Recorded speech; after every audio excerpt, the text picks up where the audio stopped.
Latent view analytics. इस एक share के ऊपर दोस्तों लगातार मुझे क्वेरीज आ रही थी कि आखिर क्वार्टर 4 में ऐसी क्या खराबी रहेगी या ऐसे क्या इतने बड़े इशूज हो गए कि एक दिन में लेटेंट व्यू 10 से 12% की एक समय में भी गिरावट दिखा रहा था दोस्तों। और आप पता होगा पिछले कुछ समय से मैं आप कह सकते हैं थोड़ा बाजार से दूर था कुछ फैमिली इश्यूज के कारण, बट अब जब मैं वापस आया हूँ मुझे लगा लेटेंट व्यू एक ऐसा स्टॉक है जहाँ पर बात करनी, चर्चा करनी सबसे ज़्यादा ज़रूरी है, क्योंकि तमाम media handles, social media handle, चाहे आप ट्विटर हो, ट्विटर नहीं, इंस्टाग्राम हो, मेल के थ्रू हो और कमेंट सेक्शन में हो, लगातार इस एक स्टॉक के ऊपर क्वेश्चंस आ रहे थे कि भाई आखिर स्टॉक में करें क्या। तो इसीलिए एक शॉर्ट वीडियो को लेकर के मैं आया हूँ लेटेंट व्यू को लेकर के। मुझे लगता है इस एक वीडियो में आपकी मोर देन 70% क्वेरी मुझे लगता है कंप्लीट हो जाएगी। 70% इसलिए कह रहा हूँ दोस्तों क्योंकि बाकी 30% एक डीप एनालिसिस मुझे क्वार्टर 4 के नंबर्स में करना पड़ेगा। तो यहाँ पर कुछ छोटी छोटी बातों पे ध्यान देंगे कि आखिर कहाँ हिट और कहाँ मिस रहा है लेटेंट व्यू के नंबर्स का, ठीक है। और आगे बढ़ने से पहले दोस्तों मैं बता दूँ आज रात 9 बजे एक लाइव सेशन रखा है दोस्तों। आपकी जो भी क्वेरी हो आप वहाँ आके पूछ सकते हैं तमाम स्टॉक से रिलेटेड दोस्तों। और हम चर्चा करेंगे इस वीडियो में, आज के लाइव सेशन में, वो कौन से स्टॉक्स हैं जो मैं लगातार चर्चा करते रहा और उस चर्चा के बाद आप देखेंगे वो स्टॉक अभी कहाँ पर हैं जो मैंने बहुत समय से चर्चा की जाए, वो फंडामेंटल एनालिसिस में हो, कुछ जो मैंने आप कह सकते हैं सीरियस इन्वेस्टर ग्रुप पर डाले थे। तो ऐसी बहुत सारी चीज़ों में चर्चा करेंगे। तो अब बात करूंगा दोस्तों डायरेक्टली लेटेंट व्यू की। तो देखिए एक बात समझिए, लेटेंट व्यू का जो पैक आया प्रॉफिट आफ्टर टैक्स उसमें ईयर ऑन ईयर 4% की आपको गिरावट देखने को मिली और लगभग 34 करोड़ से थोड़ा सा ज़्यादा नंबर आया दोस्तों, ठीक है। अगली बात करूं, अगर आप रेवेन्यू देखेंगे तो उसमें 20% का उछाल है ईयर ऑन ईयर, 140 करोड़ से थोड़ा सा ज़्यादा आया है, ठीक है। तो ये एक प्राइमा फेसिया है गिरावट एबिटा मार्जिन में और एबिटा में आपको देखने को मिलेगी दोस्तों। तो आखिर प्रॉब्लम कहाँ रह गई है?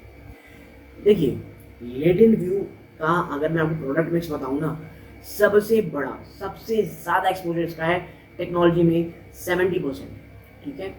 और हमें पता है यूएस में टेक्नोलॉजी को लेकर के कितने ज़्यादा ले ऑफ के ज़्यादा इशूज चल रहे हैं। बात सिर्फ इतनी नहीं है, आपको बता दूं यूएस का नाम मैंने इसलिए लिया है क्योंकि एज अ इन्वेस्टर आपको पता होना चाहिए लेटेंट व्यू का मोर देन 90% रेवेन्यू आता है यूएसए से दोस्तों, 4% के आसपास का आता है यूरोप से और बाकी अंडर कंट्री से 1% आता है। तो ये चीज़ आपको पता होना चाहिए। और मैं इनके CFO जो आप कह सकते हैं राजन वेंकटेशन है, उन्होंने एक इंटरव्यू दे रहा था, उन्होंने कहा कि देखिए इस बात को लेकर के कहीं भी डिनाइबिलिटी नहीं है कि कुछ स्लगिशनेस हमको देखने को मिल रही है।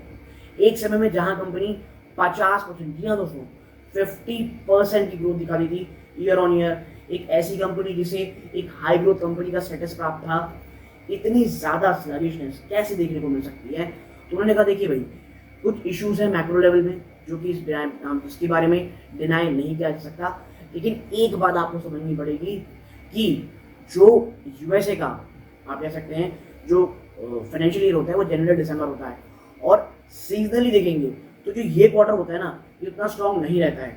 जो भी मेजर आप कह सकते हैं खर्चा होता है वो दिसंबर क्वार्टर तक कंप्लीट हो सकता है, अक्टूबर टू दिसंबर तक। तो ये भी एक कारण है थोड़ी स्लगिशनेस का।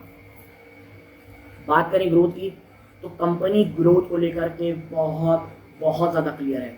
उनका ये मानना है कि आने वाले कुछ समय तक इनका जो टेक्नोलॉजी सेक्टर है वो इनकी ग्रोथ को ड्रिवन करेगा, लेकिन कंपनी जो अपनी नए नए इन्वेस्टमेंट कर रही है और लेटेंट व्यू ने कहीं भी इन्वेस्टमेंट रोका नहीं दोस्तों, चाहे वो कैपेबिलिटी के फ्रंट पे हो, चाहे वो अन्य जो इनके जो वर्टिकल्स हैं उनमें लगातार निवेश कर रही है ताकि वहाँ से जो रेवेन्यू चंक है उसे बढ़ा सके।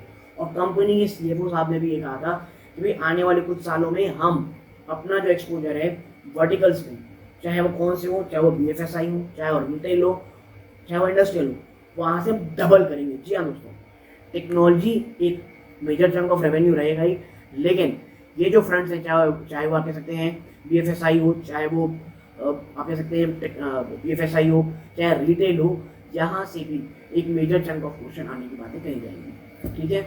और देखिए आप समझिए कि लेटेंट व्यू का जो नंबर है जहाँ पे अभी वो ट्रेड कर रहा है 330 रुपए, अगर आप पुराने वीडियो से मैंने कहा है कि 330 बड़ा स्ट्रॉन्ग सपोर्ट है लेटेंट व्यू का और अगर ये टूटता है ना दोस्तों, तो फिर दरवाजे खुल जाते हैं 290 310 के। ये चीज ध्यान में रखिएगा। स्टॉक रिजल्ट से पहले भाग गया और जब खराब रिजल्ट आया तो दोस्तों पिटना ही था, जो लेटेंट व्यू में हमें देखने को मिल रहा है। करेंटली फंडामेंटली मुझे लेटेंट व्यू आज भी बहुत स्ट्रांग लगता है। लेटेंट व्यू में बाय ऑन टिप्स की स्ट्रैटेजी रखें।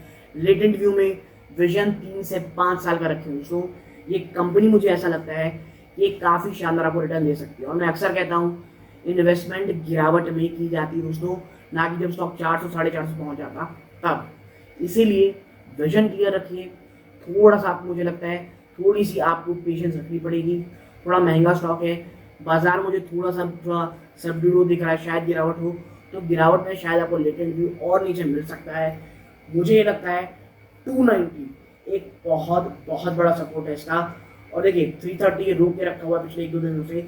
जब मैं आपसे वीडियो रिकॉर्ड कर रहा हूँ स्टॉक 333 रुपये में ट्रेड कर रहा है, और अगर 330 के नीचे जाता है दोस्तों और क्लोजिंग देता है तो शायद गिरावट आपको थोड़ी और ज़्यादा होती हुई दिखाई दे सकती है। तो लेटेंट व्यू के ऊपर ये छोटा सा वीडियो था। आपकी कोई और क्वेरी हो कमेंट बॉक्स में बताइएगा, मैं उसको आपके साथ में रिप्लाई देने की कोशिश करूँगा। और अगर आप इस चैनल पहली बार आए हैं, वीडियो अच्छी लगती है लाइक करके चैनल सब्सक्राइब कीजिएगा। यहाँ तक जुड़े रहे, इस बात का बहुत बहुत धन्यवाद। ये इस वीडियो का अंत है। जय हिंद।